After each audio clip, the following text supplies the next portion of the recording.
Hello guys, welcome to the डिज़ाविक India. आज हम बात करेंगे कि बहुत ही ज़्यादा इंपॉर्टेंट टॉपिक के ऊपर।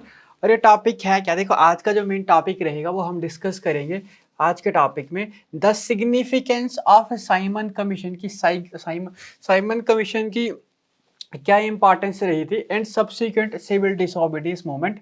ठीक है। और सिविल डिसोबीडियंस जो इसके खिलाफ यहाँ पर जो छेड़ा गया था। ठीक है। तो सिविल डिसोबीडियंस हमने पहले भी बात कर ली है। आज भी मैं आपको इसका ओवरव्यू दे दूंगा कि सिविल डिसोबीडियंस मूवमेंट था क्या और किस तरीके से यहाँ पर ये स्टार्ट किया गया था। ठीक है। तो देखो, सबसे पहले हम बात करते हैं साइमन कमीशन के बारे में। देखो, साइमन कमीशन जो था was established by British in 1927। ठीक है। 1927 में एक कमीशन इस्टेब्लिश किया जाता है। ठीक है, by the Britisher in 1927 to review the government of India act 1990। किसके लिए ये आता है साइमन कमीशन? जो भारत में जो आपके पास टाइम हो रहा होता है, मतलब देखो 1919 के 10 साल के बाद 1929 में एक्ट आना था। मतलब एक्ट आने का टाइम होता है, उस टाइम पे एक रूल एंड रेगुलेशन आने का टाइम होता है। तो बस उसी ही पिछले एक्ट को देखने के लिए आता है कि क्या सही से ये काम कर रहा है या नहीं काम कर रहा है। तो Simon Commission was established by the Britishers in 1927 to review the government of India act 1990 या मॉन्टेगो चेम्सफोर्ड एक्ट 1990। तो भारत सरकार अधिनियम 1919 की चेकिंग करने के लिए ये साइमन कमीशन को एस्टैब्लिश किया जाता है। ठीक है। The commission has 7 members. ठीक है, द कमीशन हैड 7 मेंबर्स। इस कमीशन में कितने मेंबर होते हैं? 7 मेंबर्स होते हैं। एंड ऑल द मेंबर वर, ठीक है, and all the members were Britishers. सारे के सारे क्या होते हैं यहाँ पर मेंबर? सारे के सारे ब्रिटिशर्स होते हैं। तो इंडिया में इनके खिलाफ क्या किया जाता है? इंडियन का क्या इसमें रिजल्ट रहता है या इंडियंस का जो प्रोटेस्ट रहता है वो क्या करते हैं? इंडियन अपोज्ड दी साइमन कमीशन। इंडियंस क्या करते हैं? अपोज्ड करते हैं साइमन कमीशन को। बिकॉज ऑफ, पहली बात देखो, इंडिया के पॉलिटिकल एस्पेक्ट को ये चेक करने आ रहे हैं। तो देखो, एस्पेक्ट को चेक करने आ रहे हैं, बट यहाँ पर कोई भी इंडियन यहाँ पर नहीं है। ठीक है। Because of no Indian in Simon commission. ठीक है, कि साइमन कमीशन में हमारे पास किसी भी कोई भी प्रकार का इंडियन नहीं होता है। ठीक है। और दूसरी बात, स्पेशली क्या किया जाता है? देखो, स्पेशली यहाँ पर जो प्रोटेस्ट होता है, स्पेशली प्रोटेस्ट इन लाहौर। ठीक है, लाहौर में ये प्रोटेस्ट होता है। और इसमें क्या किया जाता है? अनफर्ल्ड। ठीक है, अनफर्ल्ड मतलब फहराया जाता है क्या? Black flag and chanted the slogan Simon go back. ठीक है, ये पॉलिटिकल एस्पेक्ट को चेक करने आया होता है, इसीलिए यहाँ पर ये कुछ कुछ जलियांवाला बाग का भी एस्पेक्ट यहाँ पर देखता है कि क्या यहाँ पर ब्रिटिशरों ने यहाँ पर गलत किया था या सही किया था। ठीक है। और इंडियंस का उसमें क्या रहा था। ठीक है। तो ये सारे के सारे एस्पेक्ट को चेक करने के लिए यहाँ पर साइमन कमीशन को एस्टैब्लिश किया जाता है बाय द ब्रिटिशर। ठीक है। तो बैकग्राउंड मैंने आपको यहाँ पर बताया कि साइमन कमीशन जो 1927 में आया था। ठीक है। तो ब्रिटिश गवर्नमेंट क्या करती है? Appointed this Simon Commission to review. ठीक है, to review the government of India 1919। ठीक है, किसके लिए इसको अपॉइंट किया जाता है? ताकि ये क्या कर सके? रिव्यू कर सके government of India act 1990, Bharat सरकार अधिनियम 1919 को क्या कर सके? ये आपके पास रिव्यू कर सके। और इसको जो हेडेड किया जाता है, सर जॉन साइमन के द्वारा इसको हेड किया जाता है, इसीलिए इसका नाम क्या पड़ता है? Therefore it's name after the, या therefore it's name after the sir John Simon and there was this commission was known as the Simon commission. ठीक है। It had 7 members. ठीक है, इट हैड 7 मेंबर। इसके पास कितने मेंबर्स है इस commission में? 7 मेंबर्स है। But there was no Indian in this commission. ठीक है, यहाँ पर किसी भी प्रकार का कोई भी इंडियन नहीं होता है, इसीलिए इसके खिलाफ यहाँ पर एक आवाज उठाई जाती है कि देखो, हम इंडिया के लिए ही, इंडिया के पॉलिटिकल एस्पेक्ट को चेक करने आ रहे हैं, इंडिया को क्या चीजें चाहिए वो देने आ रहे हैं। ठीक है, बट यहाँ पर कोई इंडियन है ही नहीं, मतलब there was no Indian representation in the Simon commission. ठीक है, इन द साइमन कमीशन की किसी भी, मतलब साइमन कमीशन में इंडियन की रिप्रेजेंटेशन है ही नहीं। तो इसमें इंडियंस क्या रिस्पॉन्स करते हैं? देखो, इंडियंस मेन उस टाइम पे क्या होते हैं? इंडियन नेशनल कांग्रेस, महात्मा गांधी जी, यही दो सबसे बड़े, एक आपके पास एक संस्था हो गई। ठीक है, एक पार्टी होगी इंटरनेशनल कांग्रेस, और दूसरे सबसे बड़ी हस्ती उस टाइम पे फ्रीडम स्ट्रगल में 1919 के बाद जो देखे जाते हैं वो देखे जाते हैं महात्मा गांधी जी। तो आपके पास यहाँ पर इंडियन नेशनल कांग्रेस, ठीक है, इसमें भगत सिंह, राजगुरु, सुखदेव, लाला लाजपत राय, सारे के सारे मेंबर यहाँ पर आते हैं। इस कमीशन में ज्यादातर महात्मा गांधी जी की पार्टिसिपेशन नहीं दिखी जाती है। भगत सिंह, राजगुरु, ये HSRA के member, Hindustan socialist republic association, Lala Lajpat Rai, ये सारे के सारे यहाँ पर इंडल्ज होते हैं इस प्रोटेस्ट में। तो इंडियन नेशनल कांग्रेस और बाकी जितने भी पॉलिटिकल पार्टीज होती हैं, चाहे वो आप नौजवान भारत सभा ले लो, ठीक है, या और कोई भी पार्टी यहां पर ले लो, सारे के सारे क्या करते हैं, बॉयकॉटेड द कमीशन। इस कमीशन को क्या किया जाता है, बॉयकॉट किया जाता है, ठीक है। और specially protest organised in the Lahore, और एक स्पेशली मतलब जो आपके पास क्या किया जाता है, प्रोटेस्ट जो ऑर्गेनाइज किया जाता है स्पेशली, वो कहां पर किया जाता है, लाहौर में, अगेंस्ट द साइमन कमीशन, ठीक है, अगेंस्ट द साइमन कमीशन, और demanded the inclusion of India into the decision making process.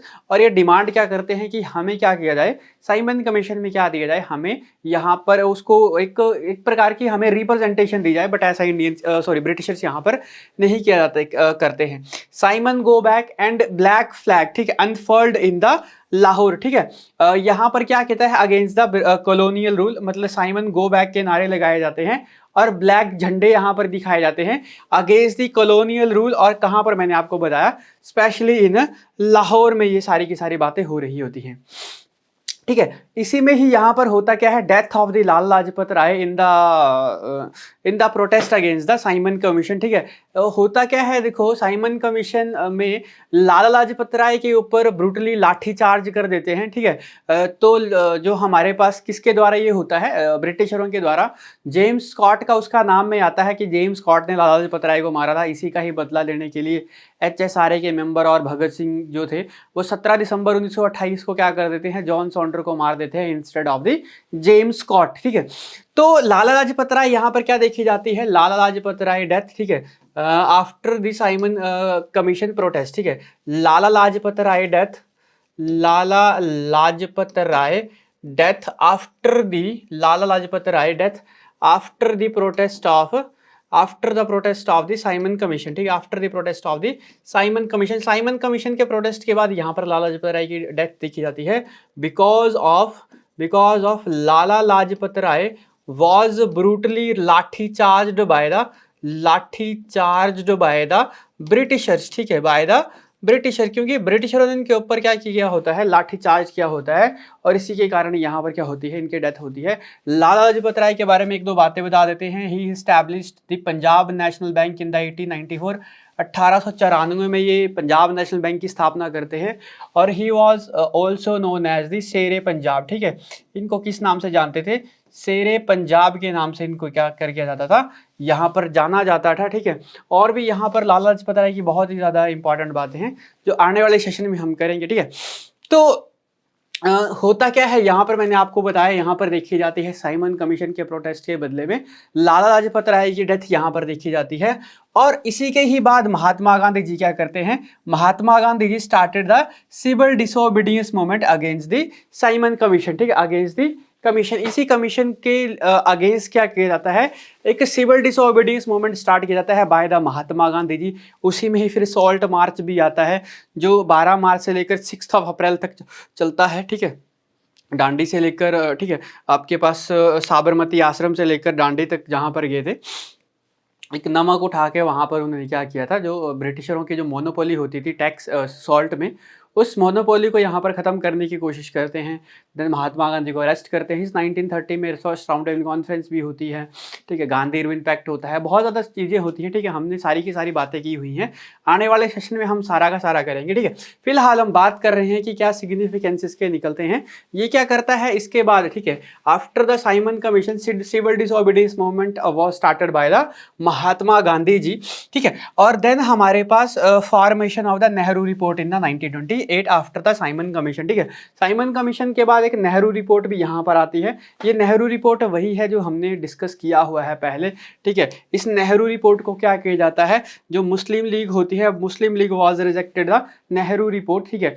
And Mohammad Ali Jinnah क्या करते हैं, फॉर्म्ड द 14 पॉइंट्स, ठीक है। तो मोहम्मद अली जिन्ना उस टाइम पे 14 पॉइंट देते हैं फॉर द मुस्लिम कम्युनिटी के लिए, 14 पॉइंट्स यहाँ पर दिए जाते हैं मोहम्मद अली जिन्ना के द्वारा, ठीक है। उसके बाद इम्पैक्ट क्या क्या पड़े इंडियंस की पॉलिटिक्स में। एक तो इम्पैक्ट मैंने आपको बता दिया कि it sets the stage for the civil disobedience movement and the further movement like quit India movement. ठीक है, आपके पास माउंट बेटन प्लान या इंडिपेंडेंस मूवमेंट, तो सबके लिए क्या कर देता है, ये फाउंडेशन रख देता है for the future mass movement and protest including the salt march and the quit India movement. जो सोल्ट मार्च वगैरह भी हुए थे वो सारे के सारे कहाँ पर देखने को मिले थे, साइमन कमीशन के बाद यहाँ पर ये देखने को मिले थे। ठीक है, अगर कंक्लूजन की बात कही जाए कि इसका कंक्लूजन यहाँ पर क्या देखने को मिलता है, तो Simon commission and subsequent civil disobedience movement जो रही हैं were critical in mobilizing the Indian masses. इन्होंने इंडियन मासेस को क्या किया हुआ है, इकट्ठा किया हुआ है and aware of the political rights of Indians. ठीक है, इन्होंने अवेयर किया हुआ है इंडियंस को ऑफ देयर पॉलिटिकल राइट्स की, उनके क्या क्या पॉलिटिकल राइट्स हैं and set the stage for the future moments. ठीक है, और साथ साथ में इन्होंने एक स्टेज भी सेट किया हुआ है किसके लिए, फॉर द फ्यूचर मोमेंट्स के लिए इन्होंने साथ साथ में क्या किया हुआ है, फ्यूचर एक मोमेंट यहाँ पर सेट किया हुआ है। ठीक है, तो देखो नेशनल कमीशन साइमन कमीशन के साथ ही यहाँ पर एक और टॉपिक आपके पास यहाँ पर जुड़ता है पॉलिटी का, जो आपने सुना होगा। ठीक है, तो देखो नेशनल कमीशन साइमन कमीशन में जैसे यहाँ पर बातें हुई थी किसके बारे में, एक साइमन कमीशन में देखो एक प्रोटेस्ट के बारे में बातें हुई थी और यहाँ पर कुछ बातें कही गई थी कि हम क्या करेंगे, इन साइमन कमीशन को हम बातें नहीं मानेंगे या इस तरीके से प्रोटेस्ट करेंगे कि हमारी बातें क्या की जाए, मानी जाए और हमें क्या दे दी जाए, फुल इंडिपेंडेंस यहाँ पर दी जाए। ठीक है, तो साथ में देखो उसी के ही साथ में हम डिस्कस कर लेते हैं जो पॉलिटिकल का हिस्सा जो आता है ड्यूटीज़ का। ठीक है, ड्यूटीज़ का जिसको हम कहते हैं फंडामेंटल ड्यूटीज़। ठीक है, एक बार ये सारा का सारा टॉपिक रिवाइज भी हो जाएगा फंडामेंटल ड्यूटीज़ का, और इसी के ही साथ देखो मतलब अगर आप लिंक करते चलोगे तो साथ साथ में टॉपिक यहाँ पे जुड़ते चलते हैं। तो फंडामेंटल ड्यूटीज़ में यहाँ पर आपको एक बार पॉलिटी का यहाँ पर रिवाइज करवा देता हूँ कि फंडामेंटल ड्यूटीज़ रही क्या हैं और किस तरीके से यहाँ पर हम इन दोनों को याद कर सकते हैं। ठीक है, देखो फंडामेंटल ड्यूटीज़ जो हैं हमारे पास पॉलिटिक्स में आप सभी को ही पता है, comes under the part 4A। ठीक है, अगर पूछा जाए कि किस पार्ट में है, तो पार्ट 4A में फंडामेंटल ड्यूटीज को क्या किया गया है, मर्ज किया गया है या लाया गया है।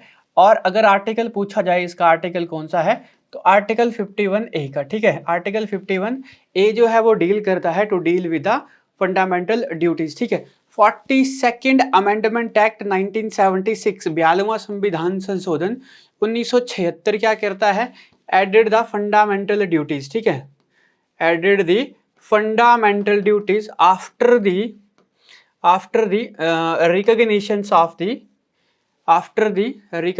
of the Sardar Swaran Singh. ठीक है, सरदार स्वर्ण सिंह इसको रिकॉग्नाइज करते हैं। ठीक है, इस फंडामेंटल ड्यूटीज को, और हम क्या करते हैं इसको बोरोड फ्रॉम दी रूस या रसिया कॉन्स्टिट्यूशन, रूस के कॉन्स्टिट्यूशन से हम क्या करते हैं इसको उठाते हैं। ठीक है, initially in the Indian constitution